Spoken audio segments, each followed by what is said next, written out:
Hey guys, what's up? It's your girl Cameron, and you're watching Cameron Music TV. And this is another episode of hashtag JTFIO, or just trying to figure it out. If you are new here, please subscribe to my channel on YouTube, or if you're listening, please follow on your favorite podcast app. So we just did a video about the Megan Thee Stallion new track, Hiss, and all of the hoopla with Nicki Minaj. So if you did not watch that video or listen to that episode, please go back and watch that first and then watch this. This is just a quick little a quick little addition, little bonus about a topic that I actually left out of the review because I was just going so fast off the top of my head, but it is something that I wanted to talk about. So without further ado, let's get into it. Okay, this is the ultimate battle between the pick me girlies and the girls girl. Okay, I know that they're both two new terms that have been taking over the interwebs lately, but they're not new people. They're not new characters on the show. These characters have been around for some time. Let me figure out how to put this mic down, y'all. Hold on. These characters have been around for some time, and we are talking about it now and figuring out a way to get them out of here. Okay. TikTok is a great place for a lot of the satirical type of, woke rhetoric, but like it's laced in satire. So a lot of the generational curses or a lot of the things that we've gone through and been through as young adults or as adults, the TikTok girlies are over there lacing it with humor. And although it is really traumatic and really a doggone shame, it makes it funny, and we're talking about it, okay? So you should know by now what a pick-me girl is, okay? A pick-me girl is the one usually that does everything for the validation of the male. Everything is for what the man says, what the man wants, all of those things, okay? The opposite of that is going to be the girl's girl. Okay, the girl's girl is the feminist. The girl's girl is the one who usually does things for the validation of self or for the support of women. Okay, and this has come into question because a lot of people just assume that if we're talking about feminism, then women must support, because what woman wouldn't want equality of women? Well, a lot of women don't.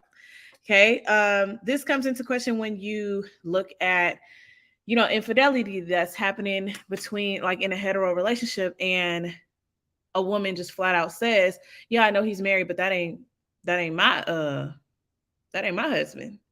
Okay. Or I don't really care about what the wife thinks or if she has a clue or whatever, because I'm gonna do what I'm gonna do.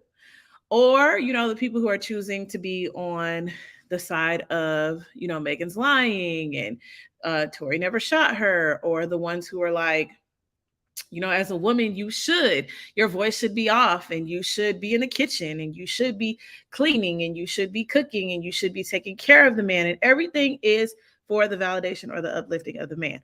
Okay. Those are the people that I can't rock with. Okay. So,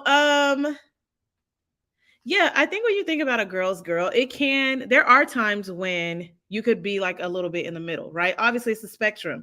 So maybe everybody isn't a girl's girl 100% of the time. No, you cannot consider what other women would think or say every single time. There are times where I'm sure like there's some gray area of a man getting out of a marriage. He's still technically married, but things have fizzled out and they have an understanding and everyone's on the same page. Fine. Right? That's that. At the same time, I think that we should strive to be a girl's girl, because at the very end of the day, what I say a lot of the times is Black women are like victims of intersectionality. Okay. We are intersectional. We are not only Black, which is considered a race that is at the bottom of the totem pole. And then we are also women, which is the gender that's at the bottom of the totem pole.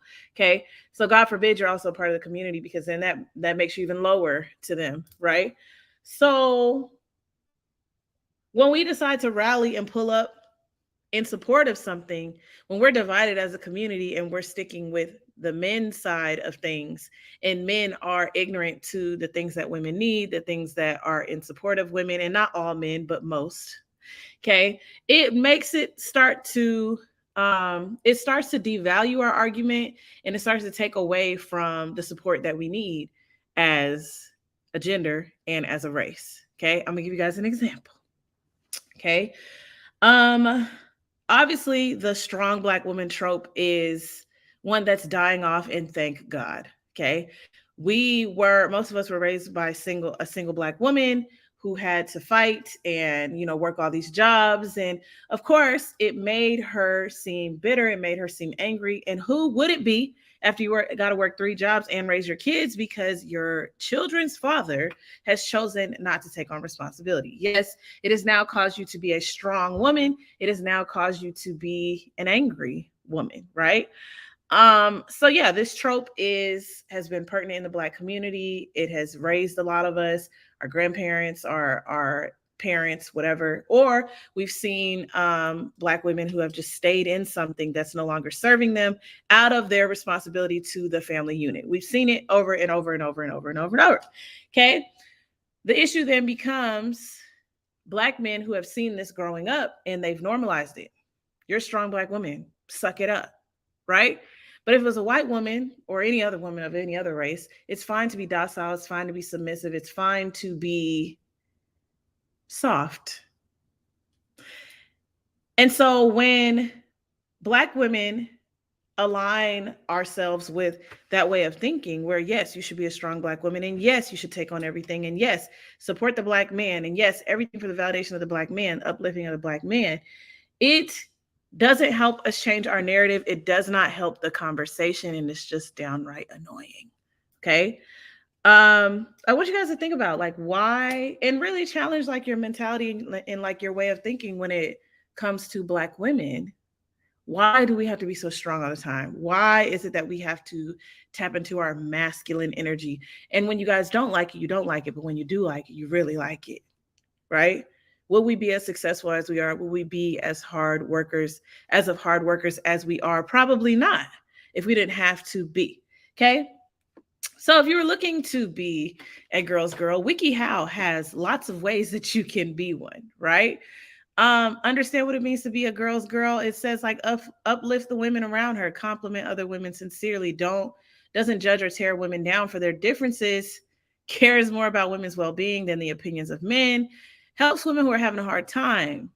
I know a lot of this is a new concept for a lot of y'all, okay? Recognize what girls don't do. Don't gossip or say mean things behind each other's backs. Try to make another girl look bad, backstab, pit herself against other girls. Okay, so a lot of times this person is the girl who's like, I have no female friends. Also, that person is the one who uses the word female. Okay. Also, that one is the one who like has no problem isolating a woman and the things that she's going through. And there's a lot of that going on online. Yes, this is a conversation because of the Megan and Nicki thing, because I feel like Nicki Minaj is not a girl's girl. And even though Megan and Kelsey fell out and they've had their things, she's growing, right? And I feel like Nicki Minaj is growing, but she's also grown. Okay. So some things that would be acceptable in your 20s because you're learning and growing is just no longer acceptable to me in your 40s. It's just not. Yeah. So when you think about feminism and, wanting the equality of women and understanding that a lot of women are not on this wave, but then also understanding that we still have youth and young adults coming up that need to understand the power behind rallying together, I think it's definitely a conversation. It's definitely a conversation. The pick me woman is forever going to be out there. So let's make the girl's girl a thing. Let's make the girl's girl a thing. I want to talk to y'all just a little bit about that and give y'all just a little quick addition to the last podcast. I'll probably add all this together on the podcast app, but on my YouTube channel, it is a separate video. I do want to know your opinions about the girl's girl versus the pick me and where you fall in the spectrum. Where do you fall? Because ultimately, everybody else ain't our business, right? You're going to do what you're going to do, and that's that on that. But where you fall in certain arguments and these public debates and stuff, you better be the girl's girl. You better be. Like the video, comment down below. I'm out. Subscribe.